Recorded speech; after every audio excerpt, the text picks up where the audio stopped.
आज हम सामाजिक कल्याण के घटक के बारे में पढ़ेंगे। सामाजिक कल्याण के महत्वपूर्ण घटक में आवास को शामिल किया जाता है। अगर हम विकासशील देशों में ग्रामीण क्षेत्रों में आवास की स्थिति को देखते हैं तो वहाँ पर स्थिति बहुत ही दयनीय है। कई क्षेत्रों में बहुत ही अस्थायी सामग्री से बने हुए जैसे घास, मिट्टी की संरचना, जहाँ पीने की पानी की सुविधा नहीं है और केवल शौचालय होते हैं, वहाँ पर आवास जो प्राप्त करने की आवश्यकता सबसे महत्वपूर्ण मानी जाती है। तीसरी दुनिया के कई क्षेत्रों में बहुत अत्यधिक भीड़ होने के कारण ये स्थिति और भी बदतर हो जाती है। सामाजिक कल्याण के घटक में हम स्वास्थ्य को शामिल करते हैं। यहाँ पर 2 प्रकार के स्वास्थ्य को हमने डिस्क्राइब करा है। पहला है शारीरिक स्वास्थ्य। एक अच्छा शारीरिक स्वास्थ्य कल्याण का एक महत्वपूर्ण घटक माना जाता है। स्वास्थ्य सेवा, पोषण, व्यायाम, पुरानी बीमारियों या विकलांगता की अनुपस्थिति जैसे कारक शामिल हम करते हैं। मानसिक स्वास्थ्य में हम भावनात्मक स्थिरता, लचीलापन, मानसिक स्वास्थ्य, विकारों की अनुपस्थिति जैसे मनोवैज्ञानिक कारक को शामिल करते हैं। शिक्षा महत्वपूर्ण घटक में शिक्षा को शामिल किया जाता है और इसमें हम व्यावसायिक प्रशिक्षण, प्रौढ़ शिक्षा, सभी प्रकार के गैर संस्थागत शिक्षण अवसरों के साथ साथ प्राथमिक, माध्यमिक और तृतीय स्तर पर औपचारिक शिक्षा को हम शामिल करते हैं। महत्वपूर्ण घटक में आर्थिक कल्याण को हम शामिल करते हैं और आर्थिक कल्याण में हम आय, नौकरी की सुरक्षा, रोजगार के अवसर और वित्तीय स्थिरता को शामिल करते हैं। इसके अलावा सामाजिक संबंध, परिवार, मित्रों, समुदायों के सदस्यों के साथ मजबूत सामाजिक संबंध और सहायक संबंध कल्याण के लिए महत्वपूर्ण है। इसमें सामाजिक एकजुटता, विश्वास और अपनेपन की भावना शामिल है। समुदाय और सामाजिक पूंजी भी एक महत्वपूर्ण घटक है, जिसमें हम सामाजिक नेटवर्क, सामुदायिक संगठन, नागरिक सहभागिता सामाजिक कल्याण को बढ़ावा देती है। सामाजिक पूंजी जो इन सामाजिक संबंधों के मूल्य का प्रतिनिधित्व करता है, एक महत्वपूर्ण घटक है।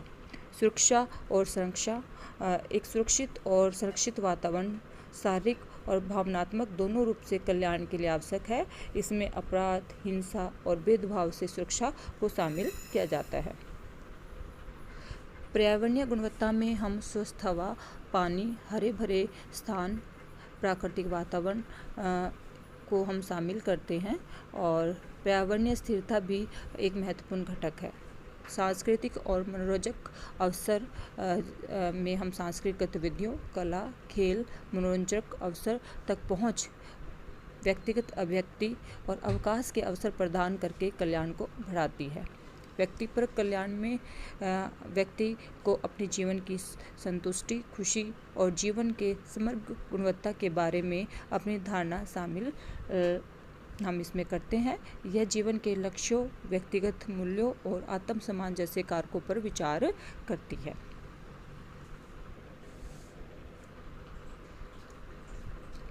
सामाजिक कल्याण और जीवन की गुणवत्ता को प्रभावित करने वाले कारक। इन कारकों को व्यक्तिगत, सामाजिक, आर्थिक और पर्यावरणीय आयामों में वर्गीकृत किया गया है। सबसे पहले हम व्यक्तिगत यानी पर्सनल फैक्टर को हम शामिल करते हैं, जिसमें स्वास्थ्य, शारीरिक और मानसिक स्वास्थ्य जीवन की गुणवत्ता को महत्वपूर्ण रूप से प्रभावित करती है। अच्छा स्वास्थ्य व्यक्तियों को अपनी पसंदीदा गतिविधियों में जुड़े होने और सामाजिक संबंध को बनाए रखने में सक्षम बनाता है।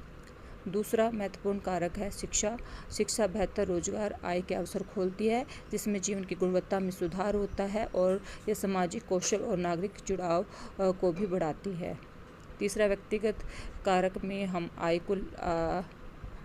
आयु को लेते हैं। विभिन्न आयु समूह की कल्याण संबंधी जरूरतें और धारणाएं अलग अलग है। उदाहरण के लिए बुजुर्ग स्वास्थ्य और सामाजिक संबंधों को प्राथमिकता दे सकते हैं, जबकि युवा व्यक्तिगत कैरियर और व्यक्तिगत उपलब्धियों पर ध्यान केंद्रित कर सकते हैं। सामाजिक कारक, सामाजिक समर्थन, सामाजिक कल्याण के लिए सहायक संबंधों का एक नेटवर्क होना अत्यंत आवश्यक है। इसमें परिवार, मित्र, समुदाय के सदस्य शामिल हैं जो भावनात्मक और व्यवहारिक समर्थन प्रदान करते हैं।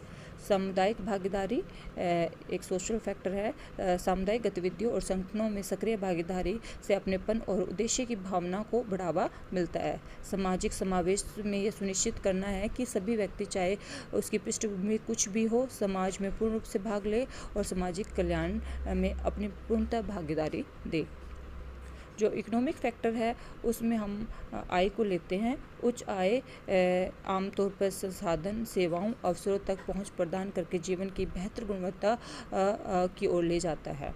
रोजगार की अगर बात करें, सार्थक रोजगार वित्तीय स्थिरता, उद्देश्य की भावना प्रदान करके सामाजिक कल्याण में योगदान देता है।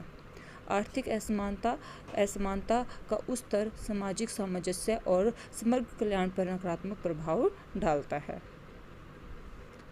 पर्यावरणीय कारक में हम जीवन की स्थितियाँ जैसे सुरक्षित और स्वस्थ किफ़ायती आवास तक पहुँचना जीवन की गुणवत्ता के लिए महत्वपूर्ण है। पड़ोस का वातावरण, हरा भरा क्षेत्र, मनोरंजन सुविधाएं, सुरक्षा सहित पड़ोस की गुणवत्ता कल्याण को प्रभावित करती है।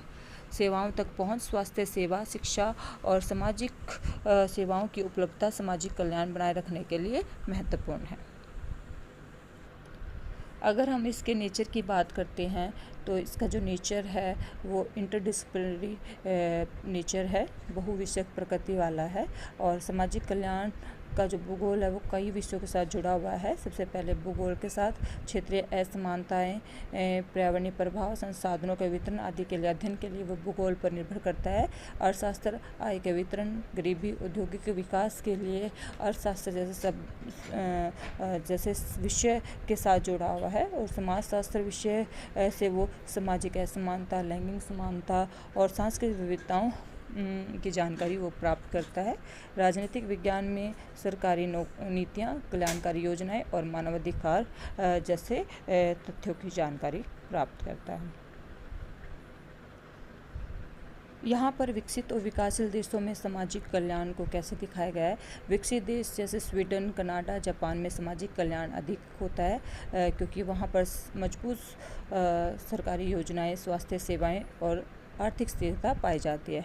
विकासशील देशों में जैसे भारत, नाइजीरिया, बांग्लादेश में गरीबी, स्वास्थ्य सेवाओं की कमी और सामाजिक असमानताएं अधिक दिखाई देती है।